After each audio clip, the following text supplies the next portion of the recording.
प्रश्नोत्तरी में। जिनका प्रश्न है वो अपने हाथ उठाएं।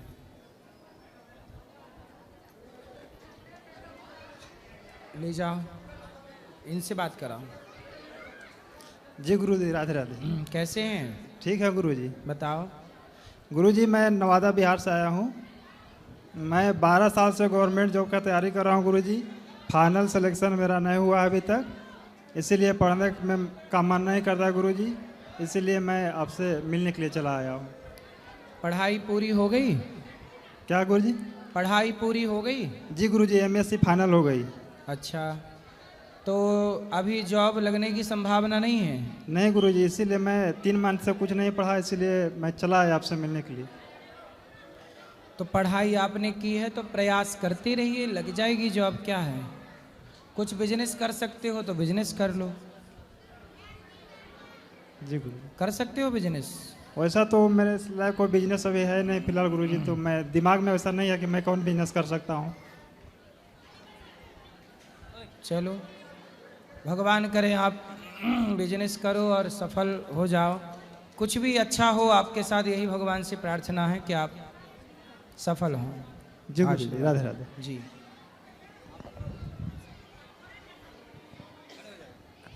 राधे राधे जी। जी। हाँ, मेरा पापा आपका बहुत बड़ा फैन है, आपको बहुत चाहते हैं और आपका टीवी में हर टाइम देखते हैं। हम लोग भी देखते हैं घर में सब कोई। मेरा पापा के लिए सिर्फ एक बार राधे राधे बोल दीजिए। बिल्कुल, आपके पिताजी को राधे राधे। पापा नहीं होते, पिताजी हाँ होते। हाँ, पिता आपके वो जो आश्रम है उधर ही रुके हैं। मेरा पापा आने वाला था लेकिन अभी पापा नहीं, पिताजी। हाँ हाँ, पिताजी, सॉरी पिताजी। हम लोग बंगाली है ना, पिताजी भी नहीं बोलते हैं। क्या बोलते हैं? बाबा बोलते हैं। बाबा? हाँ। हाँ, तो बाबा अच्छा है। हाँ। हमारे कन्हैया भी पिताजी को बाबा बोलते हैं। हाँ, हम लोग बाबा अच्छा है। हाँ। पापा अच्छा नहीं है। नहीं, पापा हम लोग नहीं बोलते, लेकिन हिंदी में सब कोई पापा बोलता है, इसीलिए आ गया।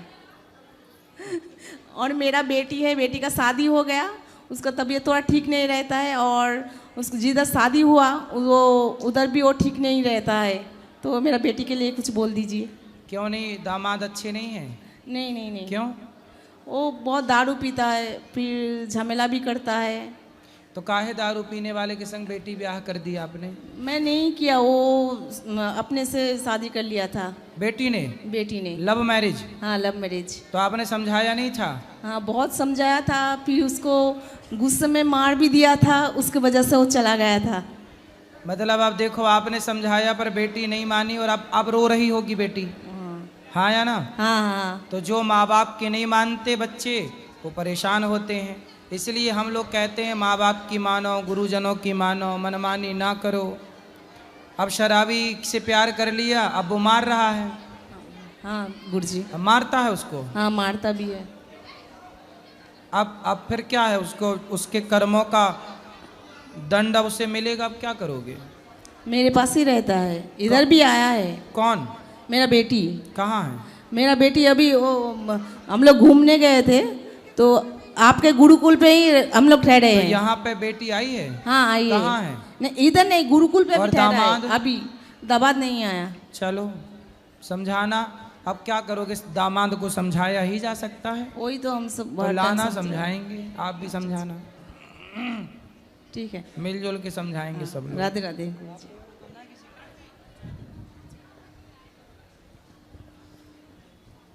गुरुजी, दास विनोद पांडे आपके चरणों में सादर दंडवत प्रणाम करता है। गुरुजी, वैसे मेरा कोई सवाल आपसे तो नहीं है, लेकिन उन लोगों से है जो आप पे उंगलियां उठा रहे हैं, और उन लोगों से भी है जो चुप बैठे हैं सब कुछ जानने के बाद भी। उसके लिए थोड़ा सा समय मैं आपसे चाहूँगा। बिल्कुल। और 2 शब्द और कहना चाहता हूँ। बोलो। गुरुजी, काफ़ी लंबे समय से हमारी संस्कृति और जो हमारे साधु संत हैं उनका लगातार अपमान हो रहा है। सही है। और अभी हाल ही में आपके और प्रेमानंद जी महाराज जी के लिए जो अभद्र भाषा और अमर्यादित भाषा प्रयोग की गई है, उससे मन बहुत दुखी और व्याकुल है गुरुजी। और सच बताएं तो आत्मा जो है ना, तार तार हो चुकी है। मेरे बेटे की गुरुजी आज फीस जमा होनी थी, बीटेक कर रहा है वो, और वहाँ रहना बहुत ज़रूरी था। लेकिन मैंने सब छोड़ छाड़ के तय किया कि नहीं, कि अगर हम बोलेंगे नहीं, चुप रहेंगे, तो हमारी लड़ाई कौन लड़ेगा। सही है। तो गुरुजी इस संदर्भ में क्या है कि मैं ये कहना चाहूँगा कि हमने आपका नमक खाया है गौरी गोपाल आश्रम में। हम आपको वचन देते हैं कि हम आपके एक एक दाने का पूरी ईमानदारी के साथ ऋण अदा करेंगे, और आपके लिए मेरा और आपका अलग अलग नहीं है, हम दोनों का सनातन संस्कृति एक है। हम दोनों और हम सब ये चाहते हैं कि हमारे देश में हमारे बच्चे पढ़ें लिखें योग्य बने, पर अपने संस्कारों को ना भूलें, बस इतनी सी बात है। अब कुछ न्यूज़ चैनल हैं, वो क्या कर रहे हैं मेरी माँ, हमारे बच्चों को गलत रास्ते पर ले जाने के लिए वो प्रोत्साहित कर रहे हैं। कुछ न्यूज़ चैनल ऐसे हैं जो गलत रास्ते पर बच्चों को ले जाना चाहते हैं और कम्युनिस्ट विचारधारा इस देश में थोपना चाहते हैं। कम्युनिस्ट विचारधारा क्या है कि ईश्वर को ना मानने की विचारधारा, और लिव इन में रहने को कुछ लोग सही मानते हैं, कुछ न्यूज़ वाले। तो आप बताइए कि जब हमारी बेटियां हमारे बेटे चरित्रवान ही नहीं बनेंगे, तो फिर उन बच्चों से इस राष्ट्र को चलाने वाले चरित्रवान बच्चे कैसे पैदा होंगे। ये राष्ट्र किनका है, राम का है ना, चरित्रवान राम का। इसलिए इनको चिंता है, और आप सबको चिंता होनी चाहिए कि आज हमारी संस्कृति, ये संतों का अपमान नहीं कर रही है कुछ मीडिया, कुछ लोग, ये सनातन धर्म का, सनातन संस्कृति का, सनातन संस्कारों का अपमान हो रहा है। और इस अपमान के लिए हम सब चुप क्यों हैं, ये चिंता इनकी है। गुरुजी हम ये भी कहना चाहते हैं कि हम आपके लिए प्रेमानंद जी महाराज जी, जितने भी साधु संत हैं, उनके लिए 365 दिन और 24 घंटे तन मन धन के साथ पूरी तरीके से समर्पित हैं। और हमारे साधु संत और जो हमारी संस्कृति है वो हमारे राष्ट्र का गौरव है और हमारे लिए पूजनीय है। अगर कभी हमारे प्राणों की आहुति की जरूरत पड़ी तो हम पूरी तरीके से मन बना चुके हैं और समर्पित हैं। गुरुजी हमारा क्या है कि कुछ सवाल जवाब और कुछ सत्य घटनाएं हैं प्रमाण के साथ, जो मैं आपके सामने रखना, मतलब समाज के सामने रखना चाहता हूँ। और ये घटनाएं और जो सवाल जवाब हैं वो हमारे जो मासूम बच्चे और जो युवा हैं, जो गुरुकुल के अभाव और पश्चिमी सभ्यता के प्रभाव के कारण इस जो हमारी सनातन संस्कृति है विराट, उसकी शक्ति को और हमारे साधु संतों के जो मार्गदर्शन है और उनके महत्व को, वो दूर जा चुकी है पश्चिमी सभ्यता के प्रभाव के कारण और गुरुकुल के अभाव के कारण। बिल्कुल है ना। तो गुरुजी मैं जो सवाल और कुछ जवाब जो अक्सर उल्टे सीधे पूछे जाते हैं और कुछ सत्य घटनाएं, वो क्या करेंगी, उनकी आंखें खोलने में सहायक सिद्ध होंगी जी। तो गुरुजी सवाल, दिक्कत यहाँ है कि वो सवाल जवाब जो हैं और जो सत्य घटनाएं वो बहुत लंबा समय चाहती हैं, उनको पर्याप्त समय चाहिए। तो मैं आप जो है प्रश्नोत्तरी के माध्यम से अलग अलग खंडों में मैं आपको बता पाऊंगा। तो मैं पहली एक घटना बताना चाहता हूं आपको, बिल्कुल सत्य। गुरुजी आपके जो कार्यक्रम चल रहे हैं, जैसे अन्न का, गौ सेवा का और वृद्ध माताओं का, ये तो सब जानते हैं, ये 3 हैं, लेकिन एक्चुअल में और भी हैं, वो बाद में बात करेंगे। तो जो गौ माता है, मैं उसका जो असर है, वो हमारी माता क्यों है, वो मैं बताना चाहता हूँ। और मैंने खुद पे अनुभव हुए हैं, और एक नहीं कई हैं।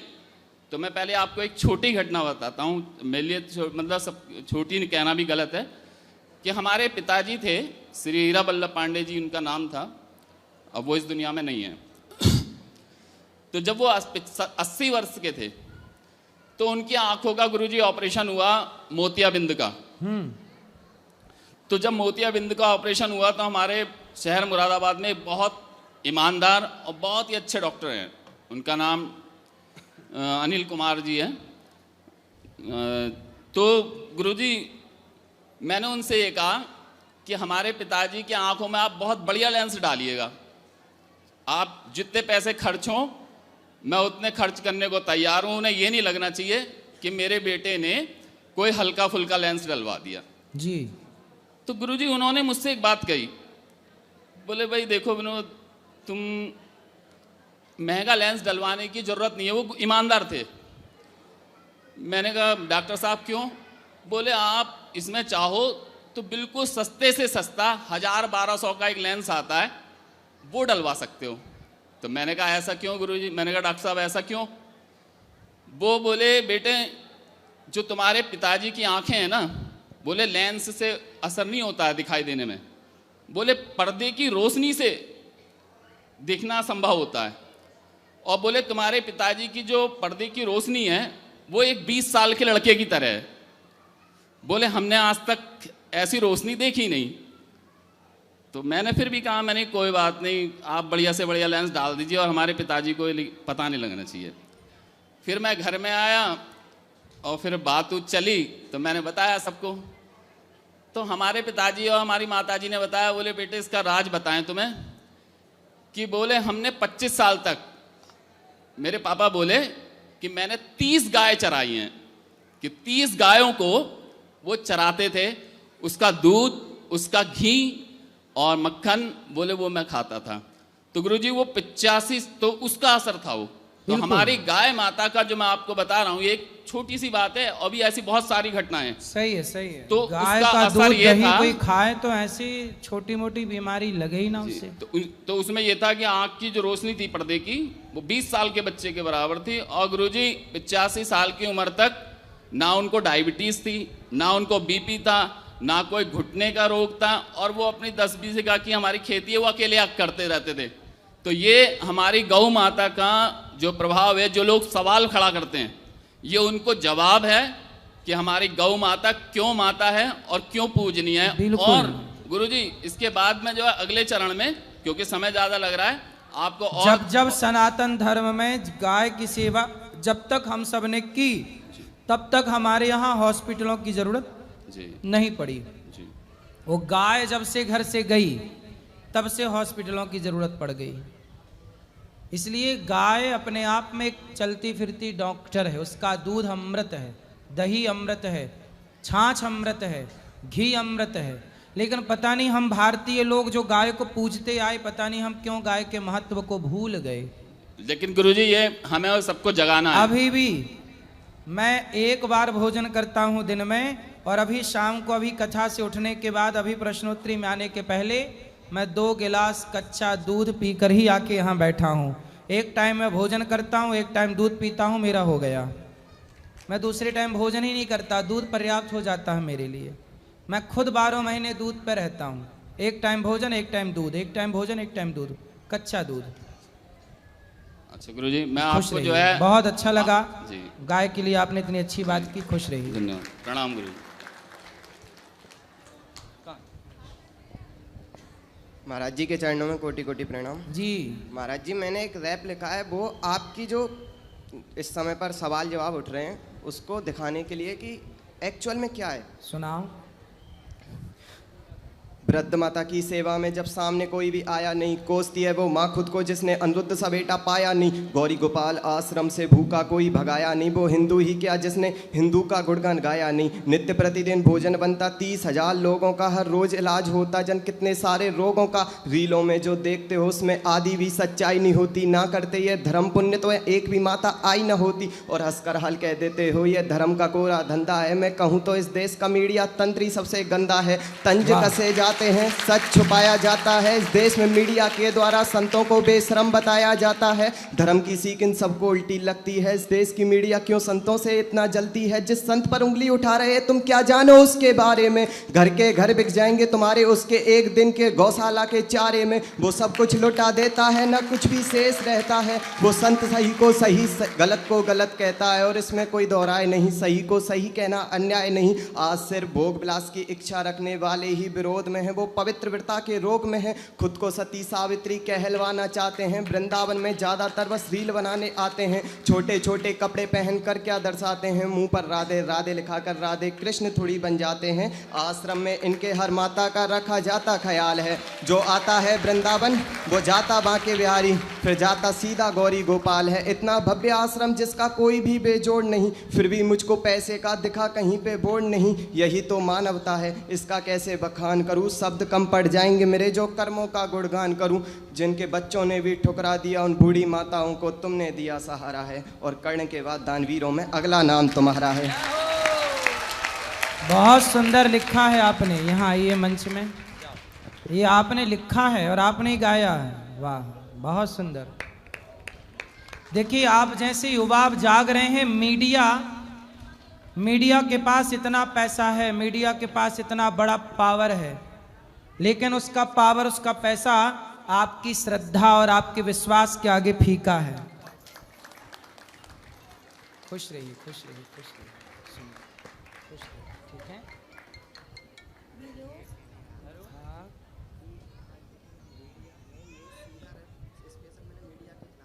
सही है।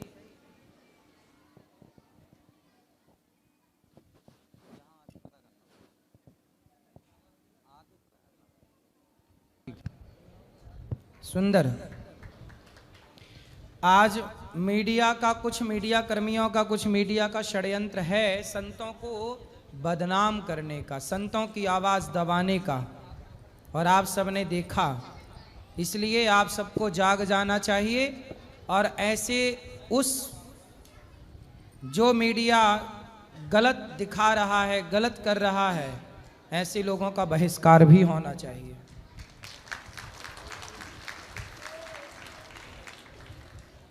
होना चाहिए कि नहीं? अभी मैंने देखा कि एक न्यूज़ चैनल पर संतों को बुलाकर संतों को थप्पड़ मारने की बात कह रहे थे। एक स्त्री जो कि लिव इन का वो सपोर्ट कर रही हैं, गलत का सपोर्ट कर रहे हैं, वो संतों को थप्पड़ मारने की बात कह रहे हैं। अब बताइए, ये मीडिया संतों को थप्पड़ मारने की बात कर रहा है और गलत को, जो पश्चिमी सभ्यता है, लिव इन में रहना गलत था, गलत है, गलत ही रहेगा, चाहे ये कितना भी सच बोलने का प्रयास करें, उसे छिपाने का प्रयास करें। संतों को अपमानित करा जा रहा है मीडिया के द्वारा, कुछ मीडिया के द्वारा। अब आप सब जब जाग गए, और आप सबका जागना जरूरी है। आजकल मीडिया, आपको एक बात बताएं, मीडिया सच कम दिखाती है, झूठ ज्यादा दिखाती है। झूठ का ही कारोबार है आजकल, सच का नहीं है साहब। सच की कोई खबर नहीं है। सारी खबरों में आप ये समझिए 95% खबरें झूठी चलती हैं, और हम लोगों को लगता है सच है, बरगलाया जा रहा है, जो कि ये स्तंभ है। और यही यदि गलत है तो फिर क्या सही होगा? चलिए, और किसका प्रश्न है? राधे राधे गुरुजी। जी गुरुजी, मेरा प्रश्न ये है कि पति पत्नी की अगर शादी होती है तो उसके बाद पति को केवल पत्नी के शरीर से ही मतलब होता है? क्यों ऐसा, आप ऐसा क्यों पूछ रही हैं? ऐसे ही मेरे साथ होता है। पति कहाँ? पति आपके यही हैं। कहाँ? बात कराओ। पीछे पता नहीं आए कि नहीं आए हैं यहाँ पे, तो है कि कुछ नहीं? काम धाम करते हैं पति? हाँ। तो आपको क्या दिक्कत है पति से? मतलब हमेशा परेशानी करते रहते हैं, उनसे किसी चीज़ से मतलब नहीं है, मेरे सुख दुख से, केवल उनको मेरा शरीर से ही मतलब है गुरुजी। तो आपका सुख दुख, शादी के कितने टाइम हुआ? हो गया 13-14 साल। 14 साल। बच्चे हैं? हाँ, एक है। तो आपका सुख दुख जानने की कोशिश नहीं करते? नहीं करते हैं वो, उनसे किसी चीज़ से भी नहीं मतलब है। तो कभी नहीं पूछा कि कैसी हो? कभी आपको कहीं पीड़ा हो, दर्द हो, तो कहीं आपके साथ बैठ के आपके दुख में दुखी नहीं हुए वो? दर्द पीड़ा होता तो मारते हैं उस पे। और कई बार गुरुजी मेरा सिंदूर भी मिटा देते हैं, बोलते कि तुम कुछ भी नहीं हो मेरे लिए। इसका मतलब क्या है, मुझे बता दीजिए। नहीं, ये तो गलत है। पति गलत व्यवहार कर रहा है आपके साथ। पत्नी का सुख पति का सुख होता है, पत्नी का दुख पति का दुख होता है। गृहस्थी ऐसी चलती है। हम एक दूसरे का सपोर्ट करें, साथ दें। पत्नी केवल भोग की वस्तु नहीं है, वह हमारे जीवन संगिनी है। जन्म से लेकर हमारे मृत्यु तक हमारा साथ निभाने वाली, हमारी मित्रवत। हमारी पत्नी केवल पत्नी नहीं है, वो मित्र भी होती है, वो माँ भी होती है, और वो सारी भूमिका अपने अपनी जगह निभाती रहती है। तो आपके पति को लाइए, हम उनको समझाएं। क्या नाम है पति का? प्रमोद नाम है। प्रमोद जी हैं यहाँ पर? हमेशा मेरे चरित्र पे ही उंगली उठाते रहते हैं। कहाँ है प्रमोद जी? देखो कहाँ बैठे हैं, लाओ बात कराओ। कहाँ इनके पति? जाओ जल्दी लेके आओ, पहले फास्ट। पति गुरुजी राधे राधे। जी गुरुजी, हमारी एक जिज्ञासा है कि जैसे ब्रह्मा जी के पुत्र नारद जी हैं और शंकर भगवान जी के पुत्र गणेश कार्तिकेय जी हैं, क्या विष्णु जी के भी कोई पुत्र या पुत्री हैं? हाँ जी, भगवान विष्णु के पुत्र ही भगवान नारायण के पुत्र ही ब्रह्मा हैं।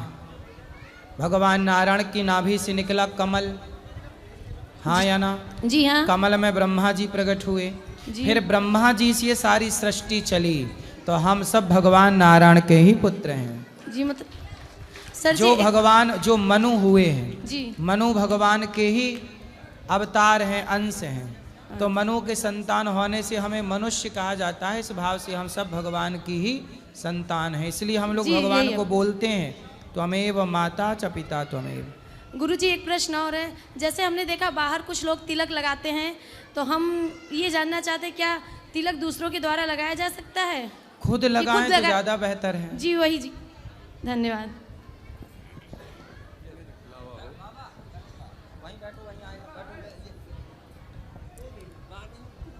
नमन करूं गुरुदेव को, नित्य करूं कोटि प्रणाम। अब के बिछड़े कब मिलेंगे, श्री हरि राधे श्याम। प्रभु जी, प्रश्न ये है, आप महिलाओं को इतना सपोर्ट देने के बाद भी महिलाओं को ही टारगेट किया जाता है आपको बदनाम करने का। जी, और परिवार में महिलाओं की इच्छा होती है, महिलाओं को आप बोलते हैं कि महिलाओं को सपोर्ट दिया जाए।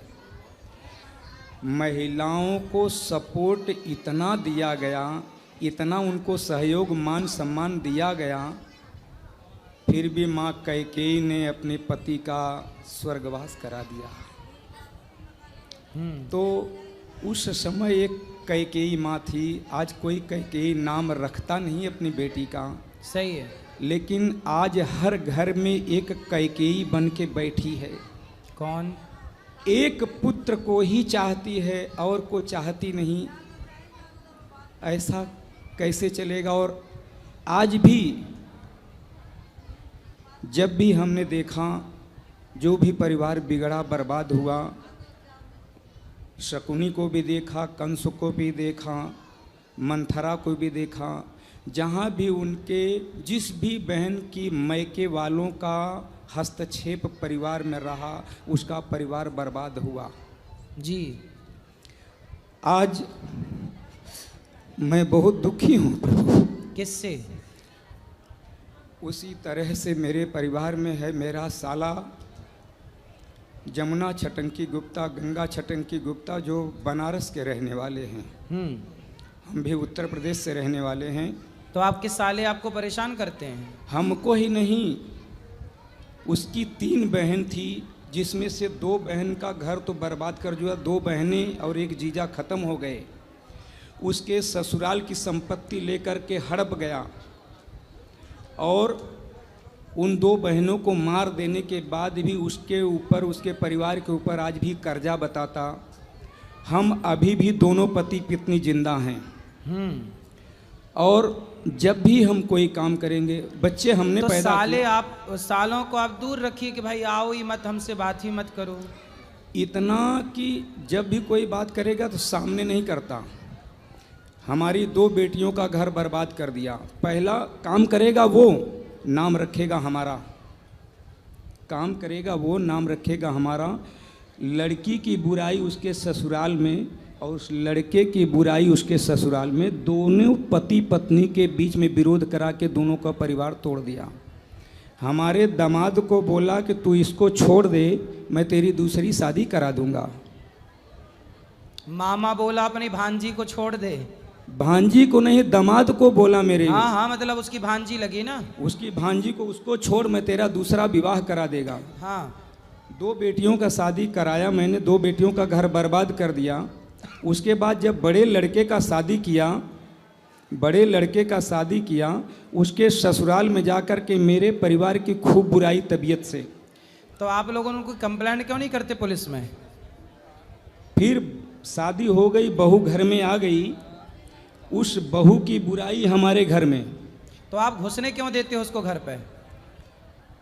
बुला करके जब भी वहाँ शादी में, समझिए, निमंत्रण हमने दिया तो हमारे साथ में उसको रहने, 1 मिनट, हमारे साथ में चलना चाहिए उसको। अरे क्यों लेके चल रहे हो उसको अपने साथ? लेकिन वो गया वहाँ ससुराल में। 1 मिनट जहाँ सुनो, आपको मैं समाधान, देखो ये तो हो गई समस्या, हाँ, कि सबका घर तोड़े जा रहा आपका साला।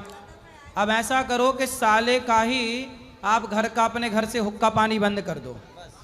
अब हमारे यहाँ जाना बंद कर दो। सुनिए, हमारे यहाँ से बंद कर दिया, लेकिन बाहर में हमारी बुराई आज भी कर रहा है। करने दो, लड़कों का घर बिगड़ रहा है प्रभु जी हमारा। तो उनको समझाओ अपने लड़कों को कि बेटा ये सब शकुनी है, इससे दूर रहना। आप ना अपने परिवार के सबको बता दो सच्चाई कि भाई ये आदमी खराब है, इससे दूर रहना। बस एक बात आपको खाली हमारी पत्नी को समझा देना है, आज भी हमारी बात का वो सपोर्ट नहीं करती है। अपने भाई की बात मानती है पत्नी, भाई से बात नहीं करती। हाँ। लेकिन आज भी हम कोई भी प्लान बनाएंगे, कोई भी काम करना चाहेंगे, अब दूसरे लड़के का शादी किया उसमें भी बुराई, मतलब हमारी बात को अनदेखा कर देना। हम घर में बिल्कुल हल्के बन के बैठे हैं। आपकी पत्नी आपकी बात नहीं मानती? नहीं मानती, बिल्कुल नहीं मानती। किसकी बात मानती हैं? हमारी बात को खाली उसको काट देना है। नहीं तो मानती किसकी है?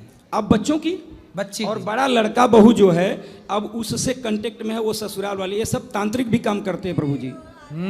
एक घर में तंत्र विद्या भी करते हैं।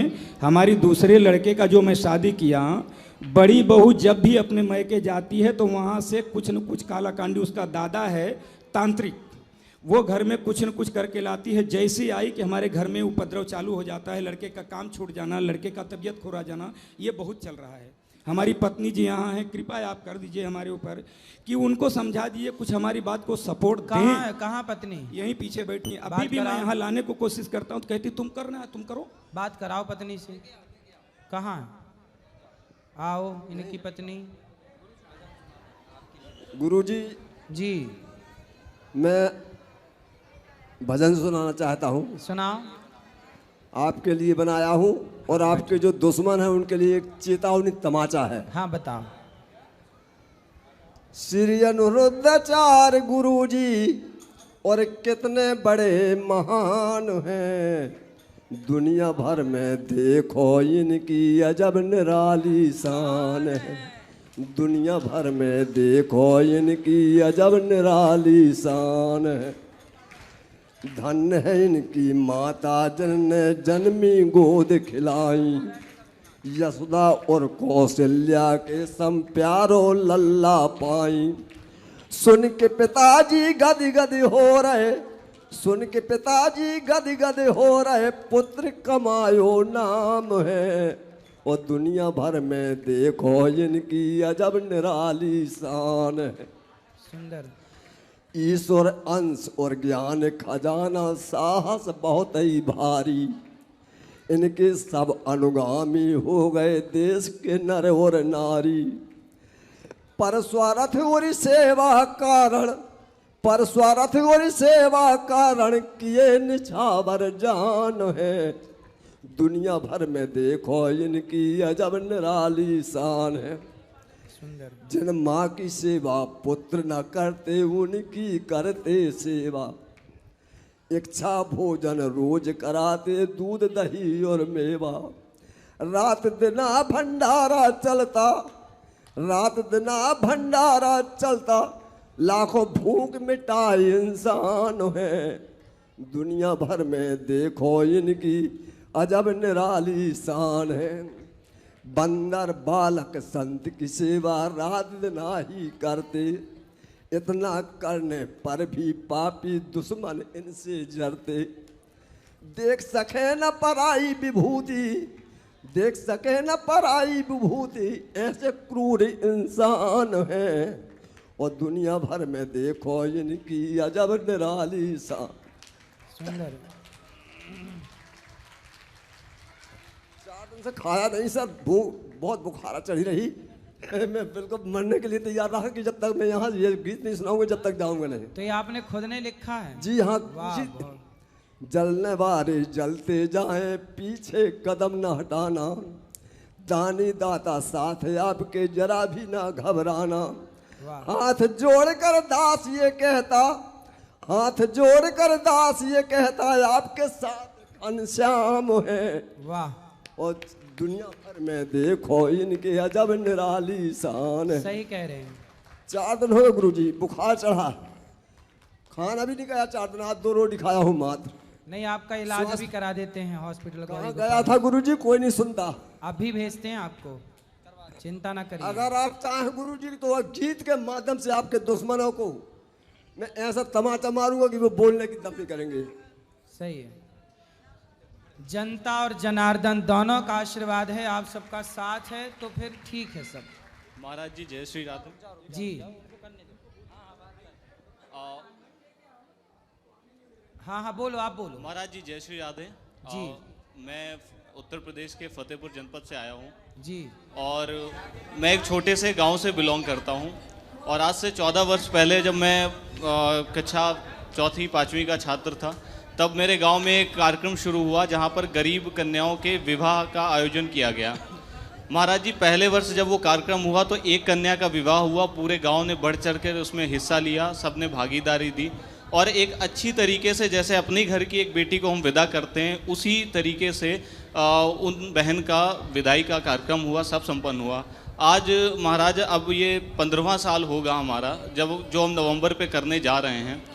महाराज दिक्कत इस बात की है कि लोग इस कार्यक्रम को लेकर के मतलब गांव समाज के और क्षेत्र के लोग हम लोगों को ताना भी मारते हैं और जो भी उस कार्यक्रम में शामिल जितने भी नए युवा शामिल हैं और जो लोग पुराने काम कर रहे हैं उसमें जो लोग हम लोग आश्रम की सेवा में और कार्यक्रम की व्यवस्था में रहते हैं तो हम लोग के ऊपर कई तरीके के आरोप लगते हैं कि हम लोग पैसा बचा लेते हैं या उस धन को हम सही तरीके से यूटिलाइज़ नहीं करते। जबकि महाराज जी आपको मैं बताऊं आप इतनी बड़ी सेवा चला रहे हैं यहाँ पर, इतने लाखों की भीड़ आपके पास है। महाराज जी मात्र 2 से 3 हज़ार 4 हज़ार लोग आते हैं एक दिन उस कार्यक्रम में। 5 से 7 लाख रुपए का चंदा आता है जिसमें हम 21 बेटियों की शादी मिनिमम कराते हैं।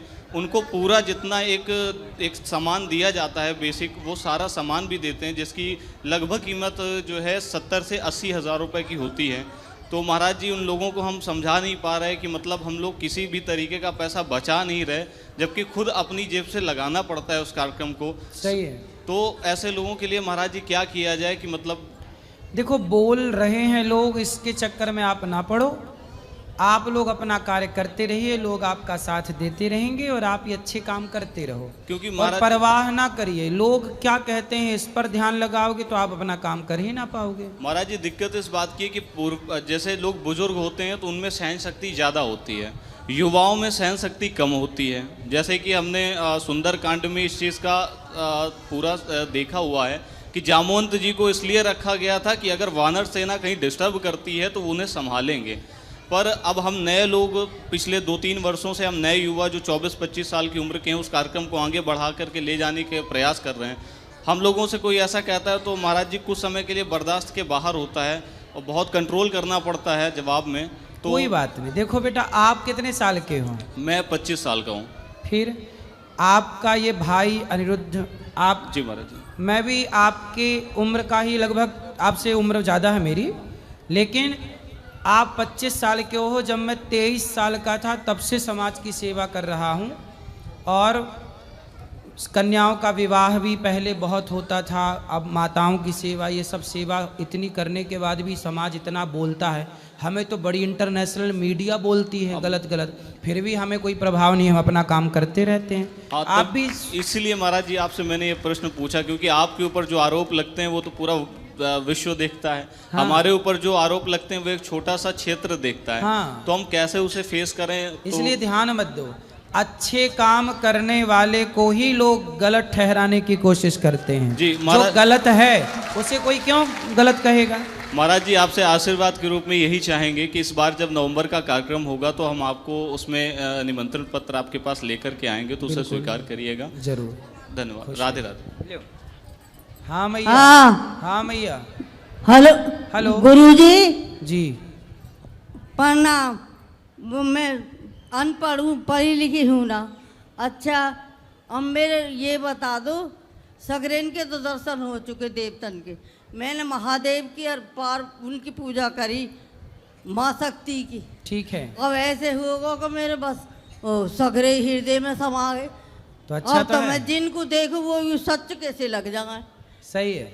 और ऐसे दिखे हम मुझसे बातें कर रहे हैं। सही, अच्छा है। मतलब आपने ही देखा है भगवान को, बाकी लोग नहीं देख पाए जितना अच्छे से आपने देखा। और मेरी शक्ति सी एकदम आवे, झंझनाती इधर जो। फिर एक आई वैष्णो देवी गई हूँ 5 दफे अपने आप। हाँ। और छोड़ गई मोग वैष्णो देवी से अपने आप ही, अपने आप पैसा आ गई खटाखट।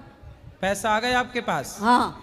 फिर बढ़िया। क्या किया पैसे का? बस कागज पे अंगूठा लगाया, उसको खटाखट खटाखट बढ़ गई। यही पैसा कहाँ से आ रहे हैं?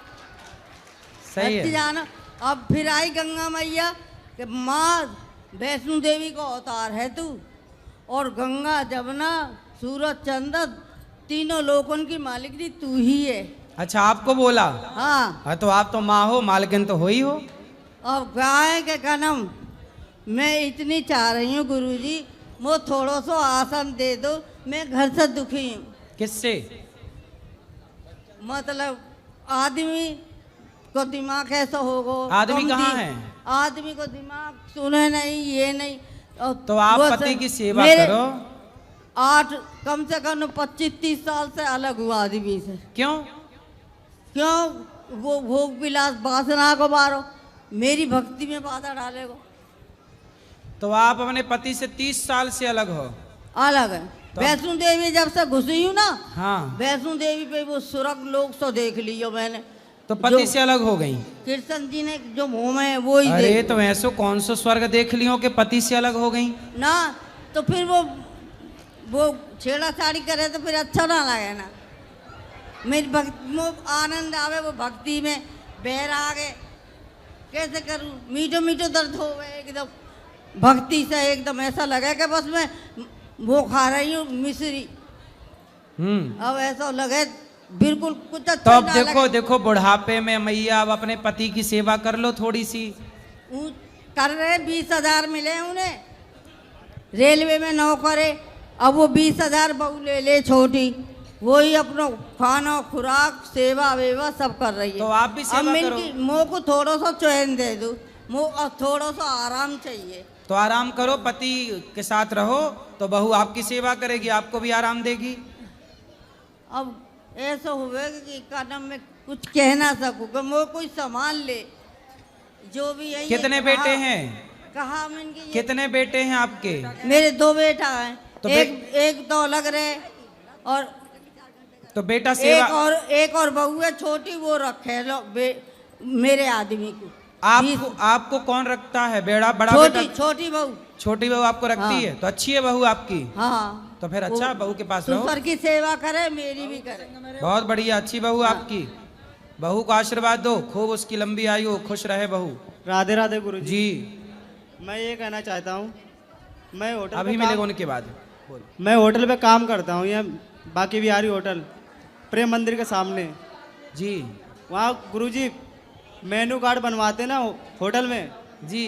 पुराना जब हो जाता है ना तो वो कचड़े में फेंक देते हैं, उसमें भगवान जी की फोटो रहती है। क्या? मेनू कार्ड में? अच्छा, मेनू कार्ड में भगवान की फोटो होती है। हाँ, तो उसको कचड़े में फेंक देते हैं। उस पर पब्लिक आती है, बाथरूम करती है, कुछ करती है। सही है, तो फोटो नहीं होना चाहिए तो मना करो। हाँ गुरुजी, फोटो नहीं होना चाहिए ना। हर जगह भगवान की फोटो, जो कागज जमीन पे गिर सकता है, पाँव के नीचे आ सकता है, इन चीजों में भगवान की फोटो क्यों बनाना है? तो आप जी ऐसा गुरुजी ऐसा कर दीजिए, जब फोटो ना लगाएं उसमें मेनू कार्ड में। बिल्कुल, हम सबसे यही प्रार्थना करते हैं कि कोई भी ऐसी चीज़ों में भगवान का चित्र ना लगाएं जो बाद में डस्टबिन में जाने की संभावना हो या जमीन पर गिरने की संभावना हो। ऐसी चीज़ों पे कभी भी भगवान का चित्र ना लगाएं। जी गुरुजी, राधे राधे। जी गुरुजी राधे राधे। हाँ मैया, मैं यहाँ आई थी रहने के लिए, अब बेटा लेने को आया। आ गया बेटा? आ गया। वाह। बात कर लो आप। बात भेजोगे कराओ, तो बात जाऊंगी कराओ। मैं। नहीं भेजोगे तो नहीं जाऊंगी। वाह महाराज जी राधे राधे। कैसे हैं? बहुत बढ़िया महाराज जी। सब माँ की आशीर्वाद। सेवा करना, ले जाओ सेवा करना। जी महाराज जी। देखो ये अपनी एक वृद्ध माँ को लेने आए हैं, अपनी माँ को, वृद्ध माँ को ले जा रहे हैं। ताली बजाइए ना बेटे के लिए। ऐसे बेटे चाहिए जो अपने माँ बाप की सेवा करे। सेवा करना अपनी माँ का। जी महाराज। ख्याल रखना। जी महाराज। ठीक है? क्या करते हो? अकाउंट्स नाम महाराज जी, ऑफिस में। अब थोड़ा ध्यान रखना माँ का। खाने से पहले माँ को खिलाना, थोड़ा पूछ लिया करो। रात को सोने के पहले पाँव दबा दिया करो माँ के। मैं चाहता हूँ माता की सेवा। बिल्कुल। मैं सारी सेवा करता हूँ। आती क्यों? जो ये करते तो मैं आती क्यों यहाँ? अब बड़े करेंगे। फन- आप बोल रहे हैं करेंगे। अब जो पहले यात्रा निकली थी ना, मैं जब भी भावना थी, मैं 3 साल से कह रही थी, नहीं हुआ। जब मैं ज़्यादा परेशान हो गई तो मैं खुद ही आ गई। सही।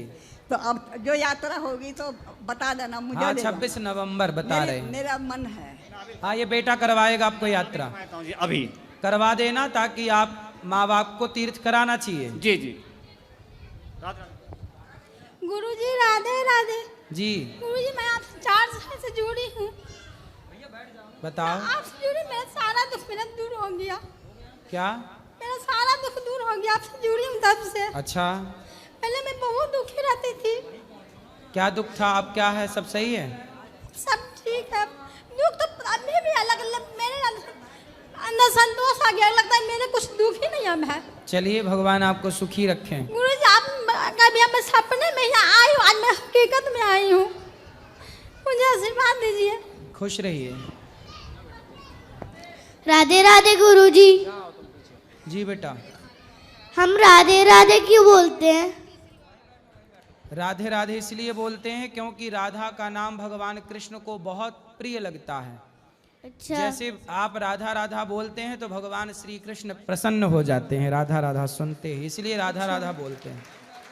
ओके। और कृष्ण कृष्ण बोलते हैं तो राधा जी प्रसन्न हो जाती हैं। तो राधा को प्रसन्न करना है तो कृष्ण कृष्ण जपिए, और कृष्ण को प्रसन्न करना है तो राधा राधा जपिए। ठीक है गुरुजी। राधे राधे। जी। जय श्रीमन नारायण गुरुजी। जी। गुरुजी आज आपने कथा में सुबह सुबह नारद जी के बारे में सुनाया था। तो मेरा प्रश्न ये है कि जो नारद जी हैं, जैसे ब्रह्मा जी बदलते हैं हर 100 साल में उनके, वैसे ही नारद जी भी बदलते हैं? नारद जी भगवान के 24 अवतारों में एक अवतार है, इसलिए नारद जी अवतार हैं अंश, इसलिए वो नहीं बदलते। तो अगर वो भगवान जी के 24 अवतार में से एक अवतार हैं, तो वो जो पिछले जन्म वाले थे वो कौन है? क्या है, नारद जी पहले भी, उस पिछले जन्म के पहले भी वो नारद जी ही थे, पर उन्हें श्राप लग गया था। श्राप के कारण वो एक दासी पुत्र बने थे, श्राप के कारण। तो वो श्राप पूरा भोगने के लिए गए थे, श्राप के कारण गए, फिर वापस आ गए। वो पहले भी, उस बच्चे से पहले भी वो नारद जी ही थे। अच्छा, मतलब वो बच्चे से पहले भी नारद जी थे, फिर उनको श्राप लगा, फिर उसके बाद वो आए थे धरती पे। हाँ, फिर वो फिर नारद हो गए बाद में। राधे राधे गुरुजी, आपके चरणों में कोटि कोटि प्रणाम। खुश रहिए। गुरुजी के चरणों में सादर प्रणाम। गुरुजी, मैं बस्ती ज़िले के एक छोटे गांव से आता हूं और मैं यहां नोएडा में जॉब करता हूं। सो गुरुजी, अब मेरी शादी की उम्र हो गई है, घर वाले कह रहे हैं कहीं लड़की देख के शादी कर लो। सो बचपन से मैंने आज तक कोई नशा, धूम्रपान या मांस मदिरा का सेवन नहीं किया। तो घर वालों का कहना है कि आप ऑफिस में ही करो, बट ऑफिस में बहुत सारी लड़कियां हमारी समाज की भी हैं, बट वो धूम्रपान और मदिरा का सेवन बहुत करती हैं। लड़कियां शराब पीती हैं? हाँ, इससे मुझे दिक्कत है क्योंकि मैंने कभी किया नहीं, क्योंकि मैं गांव में ही रहा हूँ, तो मैंने कभी इसका सेवन किया नहीं। अब घर वालों को कैसे समझाऊं? तो लड़कियां भी शराब पीने लगती हैं? हाँ, धूम्रपान और सिगरेट दोनों बहुत, मतलब नशा, दारू और सिगरेट बहुत पीती हैं। 95% ऐसी हैं, और हमारे समाज से भी हैं। तो ऐसा नहीं जैसे मैं ब्राह्मण हूँ तो वो भी ब्राह्मण है, शादी हो सकती है। तो घर वाले भी कह रहे हैं कि करोगे तो अच्छे से रहोगे, बट मेरा मन नहीं कर रहा। तो इसमें क्या समझाऊं उनको? तो घर वालों से पूछ लो कि पहले शराब की बोतल ला के रख लो, शराब के और सिगरेट के कट्टे ला के रख लो, और बहू पिएगी ऐसी तैयार हो तो बताओ करें। नहीं, लेकिन वो मेरी बात को मानते नहीं। उनको लगता है कि मैं बहाना कर रहा हूँ। वो चाहते, मतलब क्यों, मैं चाहता हूँ कोई घर पे काम करने वाला हो, क्योंकि मैं मैं इकलौता हूँ, तो मैं चाहता हूँ कोई ऐसी रहे कि मम्मी पापा की भी सेवा करे। और मैं यहाँ अच्छा ठीक ठाक कमा रहा हूँ, कोई दिक्कत नहीं है, तो मैं चाह रहा हूँ कोई ऐसा रहे गांव में मम्मी पापा के भी साथ रहे, और जब टाइम रहे तो मेरे पास भी आ जाए। तो आपके जैसी नशा ना करने वाली जो लड़की मिल जाए उससे आप बात तो वो गांव में ज़्यादा मिल जाएंगी, क्योंकि गांव में अभी ये चीज़ें पहुँची नहीं है। हाँ, तो गांव के लोग ले आओ, गांव के लोग अच्छे होते हैं। ठीक है गुरुजी, बहुत बहुत धन्यवाद आप। गुरुजी चरणों में सादर प्रणाम। जी गुरुजी, मेरा क्वेश्चन ये है कि धर्म क्या है और हम अपने आप को प्रसन्न कैसे रखें, मतलब खुश कैसे रहें? धर्म क्या है? जिसे धारण किया जाए वो धर्म है। किसे धारण किया जाए? किसे किया जाए? रामो विग्रहवान धर्मः, राम ही धर्म है। राम जिस रास्ते पर चले उस रास्ते पर चलना ही धर्म है, और रावण जिस रास्ते पर चला उस रास्ते पर चलना ही अधर्म है। सीधी परिभाषा। पर हित सरिस धर्म नहीं भाई, पर पीड़ा सम नहीं अधमाई। परोपकार करना, सबकी सेवा करना धर्म है। दया धर्म का मूल है, दया करना धर्म है। और धर्म में न दूसर सत्य समाना, सत्य बोलना, सत्य पर चलना ही धर्म है। और गुरुजी, हम अपने आप को प्रसन्न कैसे रखते हैं, मतलब खुश कैसे रहें? प्रसन्न ऐसे रखो कि आप ये मान लो कि जो हो रहा है ये मेरे और आपकी मर्जी से नहीं, ये भगवत इच्छा भगवान की मर्जी से हो रहा। तो जब ये मान लोगे कि सब ईश्वर का खेल है तो हर हाल में प्रसन्न। आप ये मानो ही मत कि मैं कुछ कर रही हूँ या मैं कुछ कर रहा हूँ। हर भाव में ये रखो कि सब ईश्वर की मर्जी है, ईश्वर का खेल चल रहा है।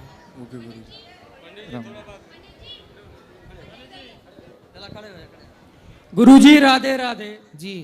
गुरुजी, मेरा एक सवाल है बहुत छोटा सा आपसे। मैं बहुत बड़ा फूडी हूँ। पहले मैं बहुत कम वेट का था, करीब 60-65 किलो का, लेकिन मैं जो भी कुछ भी फास्ट फूड देखता हूँ मुझे खाने का बहुत मन करता है और खाता रहता हूँ पूरा दिन, और बहुत कंट्रोल नहीं कर पाता हूँ। मैंने इसके लिए फिटनेस के जो होते हैं गुरु, उनसे भी मिला और उनसे भी सजेशन कंसल्ट किया। कितने साल के हो? मैं गुरुजी 27 साल का हूँ। ठीक है, विवाह हो गया? नहीं, अभी अनमैरिड हूँ। ठीक है, अभी तो आपकी जठराग्नि तीव्र है, लेकिन खाने पीने में ध्यान रखो, क्योंकि ये जो आप खा रहे हो आज, इसका दुष्परिणाम, इसका नुकसान तब दिखेगा जब आप 35-40 साल के हो जाओगे। जी गुरुजी। अभी तो कुछ नहीं दिखेगा, क्योंकि अभी सब ठीक चल रहा है। जैसे ही 40 साल के भय आप 35-40 के बीच में दिखने लग जाएगा कि आपने गलतियां की हैं। जी गुरु। इसलिए अपने आने वाले टाइम को, अपने बुढ़ापे को, अपने उस अवस्था को बेहतर बनाना है, तो अभी कंट्रोल करो, अच्छी चीज़ें खाओ, हेल्दी चीज़ें खाओ। गुरुजी, कुछ आप सुझाव बताओगे कि कैसे कंट्रोल करूँ? हो नहीं पाता है वैसे। कंट्रोल तो आपको ही करना पड़ेगा। गाड़ी आपके पास से, ब्रेक आप ही लगाओगे, मैं छोड़ आऊँगा ब्रेक में पाँव रखने। भाई आपको ही ना दबाना पड़ेगा ब्रेक। तो आपको पिज्ज़ा, बर्गर, चाउमीन ना खा के चने खाते हो? चने क्या क्या खाते हो?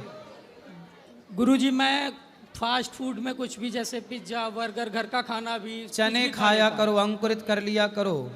मूंगफली है, चने, थोड़ा इनको अंकुरित करके टमाटर की चटनी सिलबट्टे वाली मिला के मस्त खाओ, स्वाद भी रहेगा, अच्छा भी, हेल्दी हैं चीज़ें।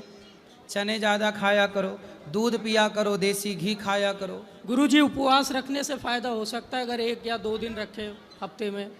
देखो, यदि आपको वजन कम करना है, जी गुरुजी, तो वजन कम करने का सबसे बढ़िया खाने तरीका पे भी कंट्रोल करना है। सबसे बढ़िया तरीका है कि आप सुबह फल खाओ।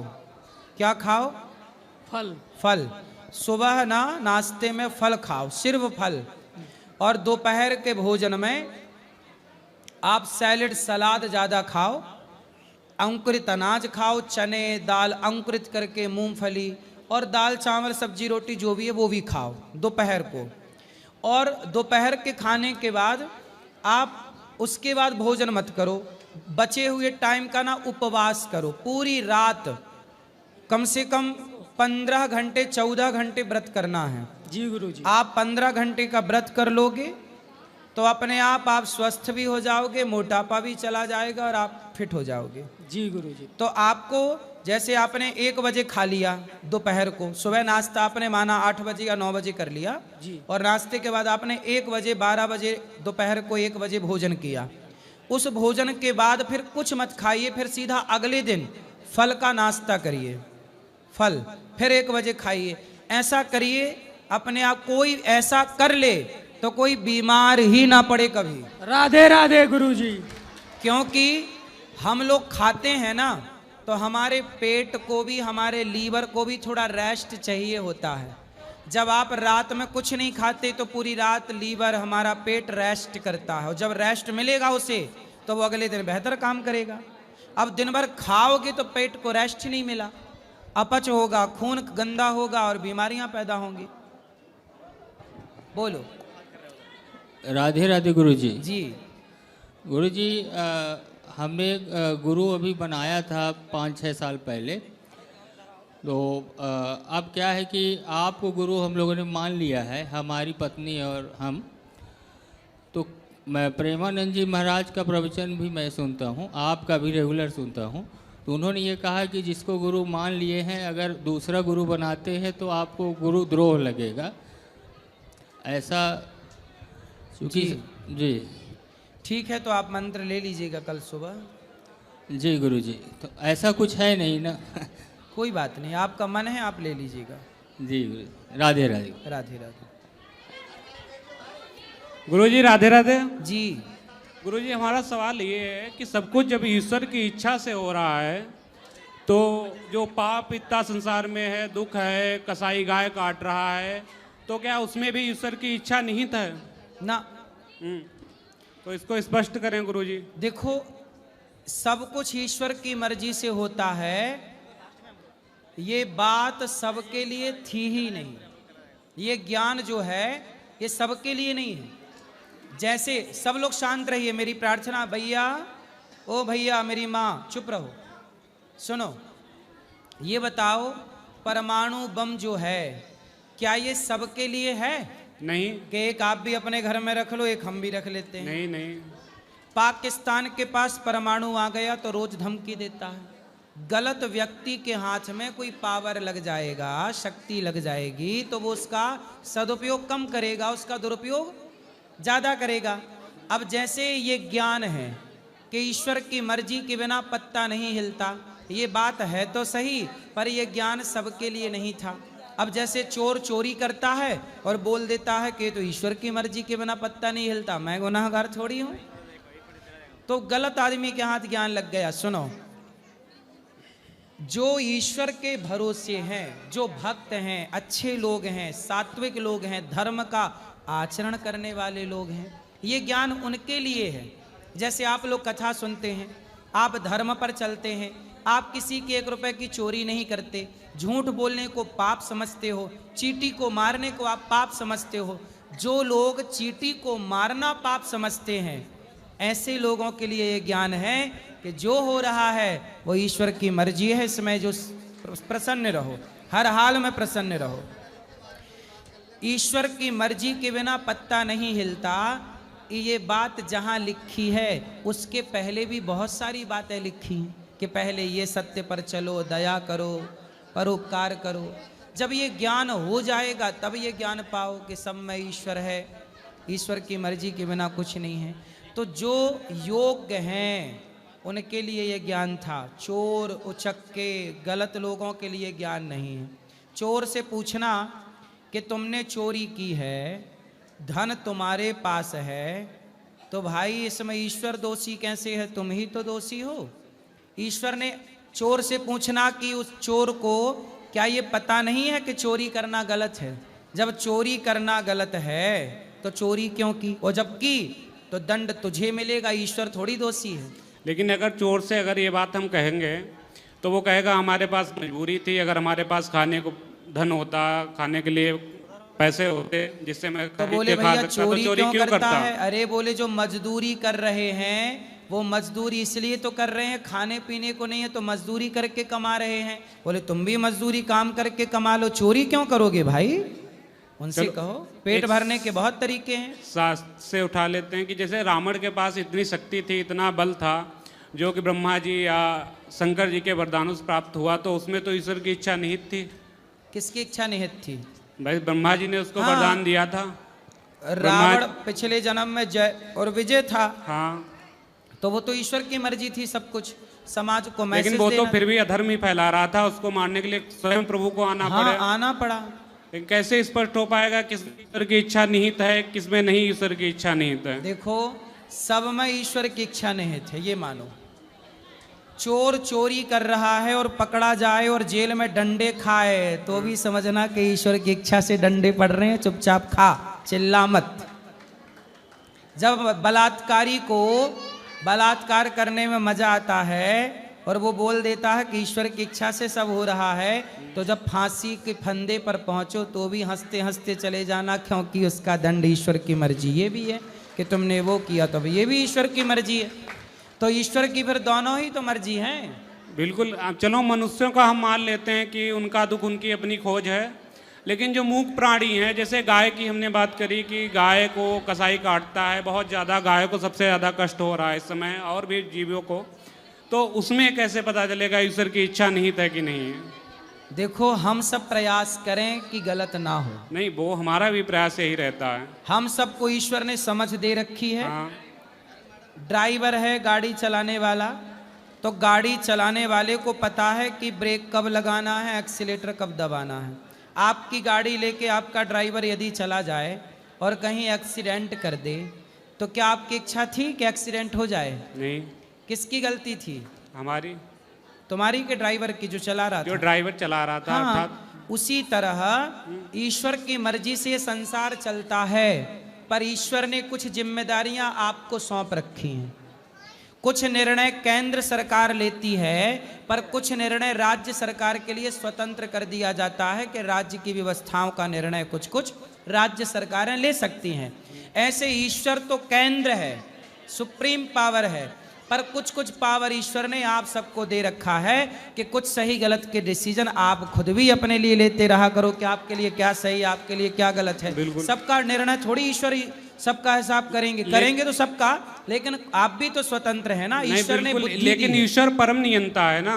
हाँ। वो चाहे तो रोक सकता है कि कसाई गाय ना काटे। अच्छा, एक किसी बात जीव बताओ, को दुख ना हो। एक बात बताओ। हाँ। जब बच्चा एग्जाम देता है और क्वेश्चन पेपर में कुछ गलत लिखता है, गलत उत्तर लिखता है, तो वहां जो खड़ा टीचर निरीक्षण कर रहा है वो जान जाता है कि गलत उत्तर लिख रहा है, तो क्या उसे टोकता है कि बेटा ये गलत है? लेकिन पहले मनुष्य के पास तो विवेक होता है। पहले जो हम पूछ रहे हैं उसका उत्तर दो। हाँ, नहीं टोकता है। वो नहीं टोकता। हाँ। वो सही लिखता है तो मास्टर पीठ नहीं थपथपाता कि वाह बेटा, और वो गलत लिखता है तो टोकता नहीं है, क्योंकि वो एग्जाम का टाइम है। जब एग्जाम की कॉपी जमा हो जाएगी तो परिणाम बच्चे के सामने आ जाएगा। उसी तरह ये कर्म भूमि है, ये संसार क्या है? कर्म भूमि। यहाँ आकर हम सबको कर्म करना है। ईश्वर सब देख रहे हैं पर वो कुछ बोल नहीं रहे हैं, क्योंकि ईश्वर ने आपको कर्म करने भेजा है। अब आप स्वतंत्र हो, चाहे अच्छे कर्म कर लो चाहे बुरे कर्म कर लो। शराब भी आपके सामने है, दूध भी आपके सामने है, क्या पीना है मर्जी आपकी। पाप भी आपके सामने है, पुण्य भी आपके सामने है, क्या करना है मर्जी आपकी। 100 रुपये आपके पास हैं, चाहो तो 100 रुपये में आप शराब पी लो, चाहो तो 100 रुपये में किसी भूखे को भोजन करा दो। आप स्वतंत्र हैं। तो ईश्वर तो आपको समय देकर संसार में भेज चुका है कि जाओ कर्म करो। अब अच्छे करना है कि बुरे करना है, वो समझ भी ईश्वर ने आपको दे रखी है। शास्त्रों का ज्ञान भी है, गीता पढ़ लो कि क्या करना धर्म है, क्या करना धर्म है।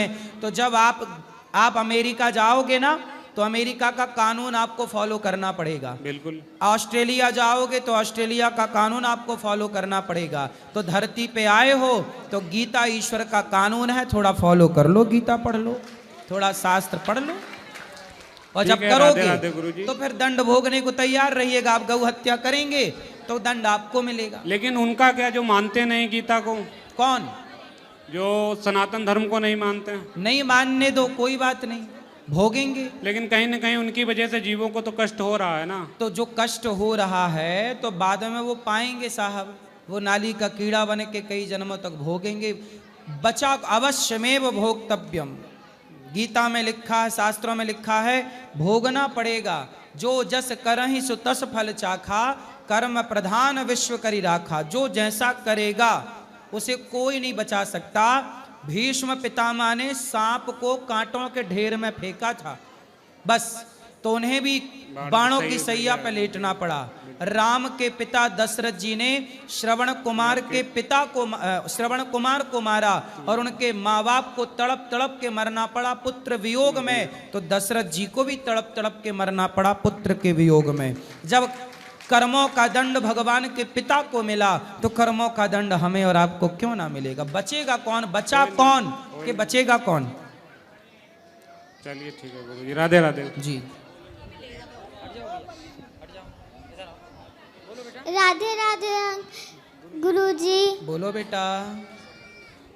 मैं आपको विषय नारी पे कविता सुनाना चाहती हूँ। सुनाओ। कोमल है कमजोर नहीं तुम, शक्ति का नाम ही नारी है। जग को जीवन देने वाली मौत भी तुमसे हारी है। सदियों के नाम पे तुझे जलाया, मीरा के नाम पे जहर पिलाया। सीता जैसी अग्नि परीक्षा जग में अब भी जारी है। कोमल है कमजोर नहीं तुम, शक्ति का नाम ही नारी है।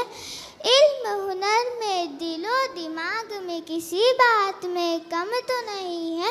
पुरुषों वाले सारे ही अधिकारों की अधिकारी है। बहुत हो चुका अब मत सहना, तुम्हें इतिहास बदलना होगा। नारी को कोई कह ना पाए अबला है बेचारी है। कोमल है कमजोर नहीं तुम, शक्ति का नाम ही नारी है। जग को जीवन देने वाली मौत भी तुमसे हारी है। मौत भी तुमसे हारी है। धन्यवाद आपका। सुंदर, बहुत बढ़िया, बहुत सुंदर कविता। राधे राधे गुरुजी जी। मुझे आपसे एक प्रश्न पूछना है कि बच्चों को हम जब परवरिश करते हैं उस टाइम हमें इन्हें आध्यात्मिक ज्ञान ज़्यादा देना चाहिए या किताबी ज्ञान ज़्यादा देना चाहिए? किताबी ज्ञान देना है तो जो स्कूल में पढ़ा रहे हैं वो तो सही है, साथ में थोड़ा गीता, रामचरितमानस, वाल्मीकि रामायण, इन चीज़ों का अध्ययन करेंगे और कराएंगे तो बहुत अच्छा प्रभाव पड़ेगा। तो हमें ज़्यादा किस पे जोर देना चाहिए? जो इनमें से जो भी आप कर सकें। जैसे मतलब आध्यात्मिक ज्ञान पे ज़्यादा या फिर स्कूल में जो पढ़ाई होती है उस पे ज़्यादा? स्कूल तो पढ़ाना ही पड़ेगा बेटा, स्कूल तो पढ़ाइए, स्कूल तो पढ़ाना है, पर स्कूल के बाद भी छोटा सा एक आधे घंटे का टाइम निकाल के रोज या 2-4 दिन में एक बार भी आप थोड़ा थोड़ा पढ़ाएंगे, समझाएंगे तो भी बच्चे बढ़िया सीख पाएंगे। राधे राधे बोलो गुरुजी को। राधे राधे। राधे राधे।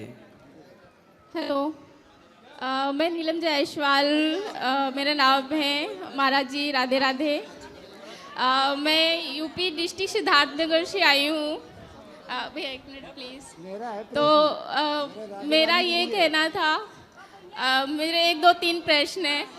एक तो हमारी मम्मी की तरफ, माता जी की तरफ से है और एक अपनी खुद की है।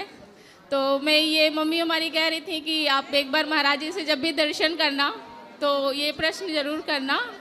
और एक भजन बोली थी गाने के लिए क्योंकि उनका खुद का लिखा हुआ है। बोलो बोलो क्या है?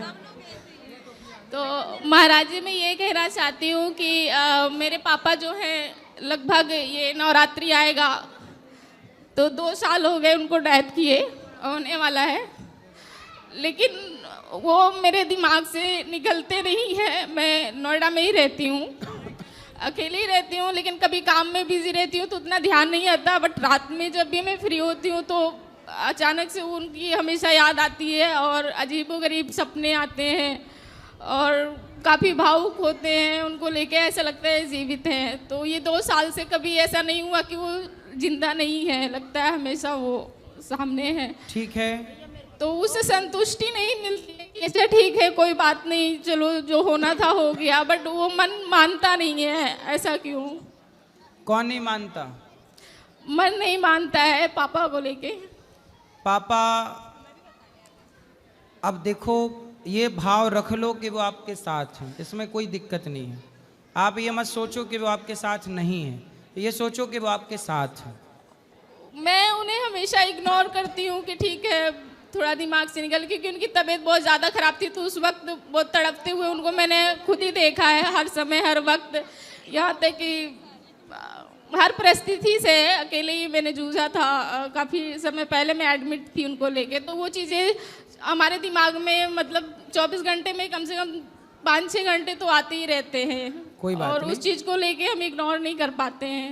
हो जाएगा धीरे धीरे। आप भगवान की कथाएं सुना करिए, थोड़ा भगवान का नाम जप करेंगे, धीरे धीरे सब ठीक हो जाएगा। और एक प्रश्न ये था, मम्मी हमारी जो माता जी हैं उन्होंने कहा था कि एक भजन है उनका, बहुत पहले का था, हम लोग बड़े छोटे थे। सुनाओ। तो आप कुछ देर पहले अभी आप कथा सुना रहे थे उनका द्रौपदी और उनका कौरव का चीरहरण का, तो उसी पे मम्मी हमारी जो गाना बनाई थी, मतलब लिखी हुई थी, बहुत पहले का है। बताओ। तो वो बोली थी कि कभी हो तो जरूर सुनाना एक बार। सुनाओ सुनाओ। लाज मेरी अगर लुटे गई इस घड़ी, प्रभु के आने ना आने से क्या फायदा। लाज मेरी अगर लुटे गई इस घड़ी, प्रभु के आने ना आने से क्या फायदा। घर में नंगी हुई से सभा बीच में, 5 पतियों के होने से क्या फायदा। तुम कहाँ पर छिपे हो हमारे प्रभु, क्यों ना करके दुख को मिटाते प्रभु। तुम कहाँ पर छिपे हो हमारे प्रभु, क्यों ना करके दुख को मिटाते प्रभु। नर नाई बचाने को इज्जत मेरी, बाद में मुँह दिखाने से क्या फायदा। वाह, सुंदर। तेरे अबला का सुन प्रभु जी आ गए, छिपके बैठे हैं साड़ी के हर तार में। खींचते खींचते दुशासन थक गया, बोला अब खींचने से है क्या फायदा। लाज मेरी अगर लुट गई इस घड़ी, प्रभु के आने ना आने से क्या फायदा। एक शब्द और, वो एक मेरा भाई है, मेरा एक भाई है, अभी उसकी 3 महीने हुए हैं, मैंने शादी कर दिया है। हालांकि वो मुझसे छोटा है, पापा के ना रहने के बाद। एक बड़ी बहन है तो उनकी शादी हो गई, तो मम्मी अकेली थी, तो मैंने कहा इनकी शादी कर दो, क्योंकि मैं घर पे रहती नहीं हूँ, तो तबीयत खराब हो जाए तो इमरजेंसी में बहू रहेगी तो देखेगी। तो वो जो भाई है मेरा छोटा, वो सिर्फ खाना खाएगा और सोएगा कुंभकर्ण की तरह, काम कुछ भी नहीं करता है। लोगों को कितना भी बोलो कि उसको काम करने के लिए, तो वो काम करता नहीं। कुछ अपने माध्यम से एक बार कुछ बोल दीजिए। सुशील नाम है उसका।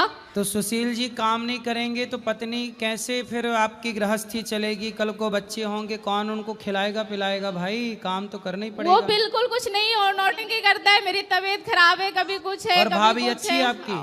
जी भाभी अच्छी है आपकी? भाभी हाँ, वो बहुत अच्छी है, भगवान की दया से बहुत ही अच्छी लड़की है वो। बहू जो आई है हमारे घर में, ये मेरा भाई है, अभी 3 ही महीना हुआ है शादी का।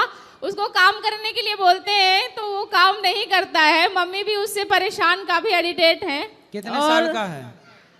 वो लगभग 22-23 साल का है।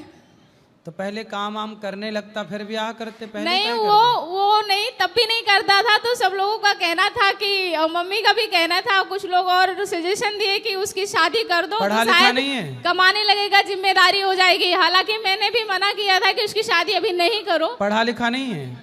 सॉरी, पढ़ा लिखा है?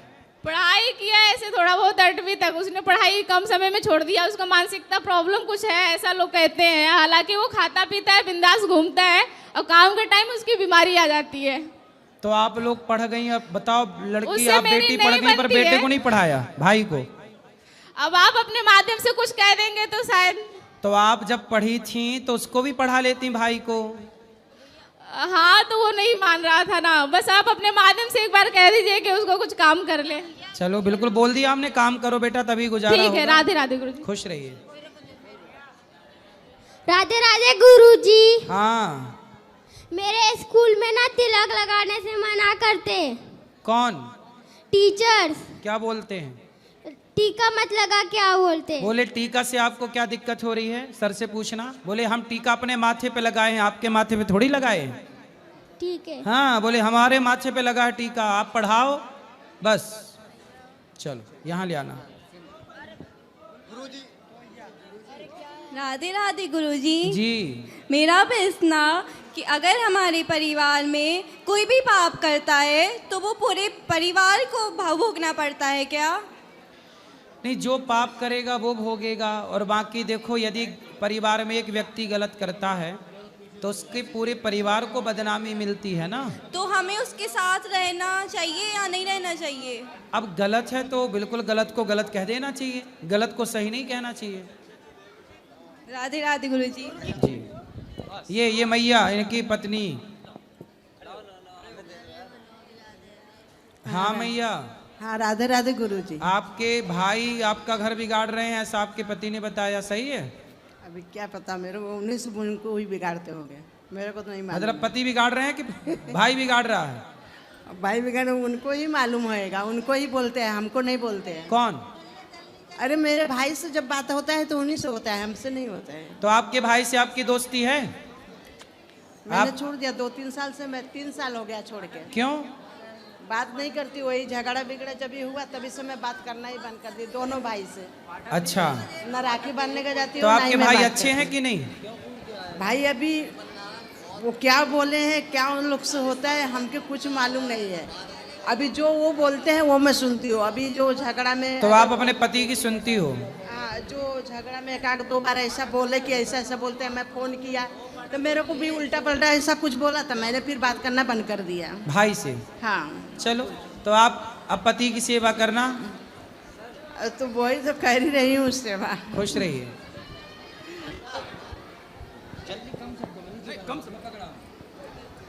प्रभु जी ऐसा है कि इनके सामने इनका भाई मुझे मारा भी। अच्छा। हमारी बेटे को भी गलत बोला, मेरे बेटे को बोला बाप को पैसा मत दिया तो करो। करते हैं अपने भाई से, बाप को आपके लिए पैसा छोड़ मत दिया सब। बाप को पैसा मत देना। और आज हमारे 4 बेटे हैं, कोई काम न करना चाहता, काम करना चाहते करे भी तो पैसा देना नहीं चाहते हैं।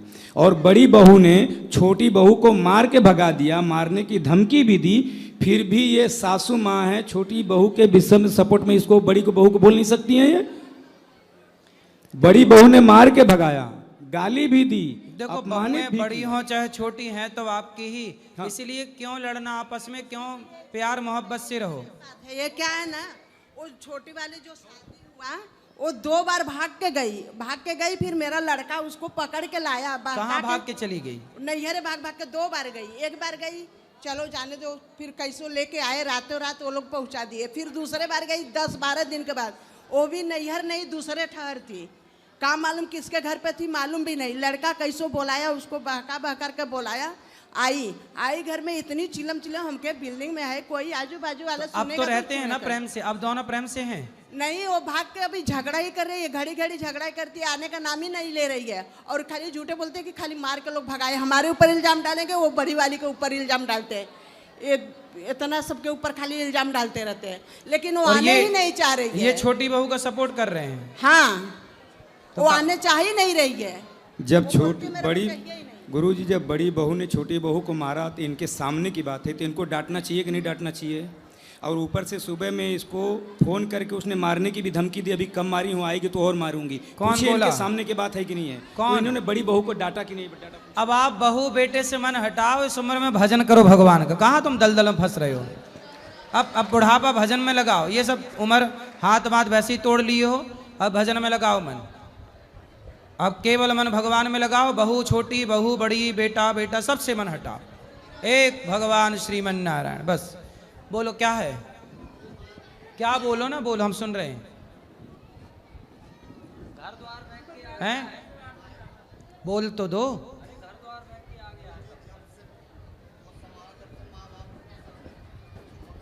फिर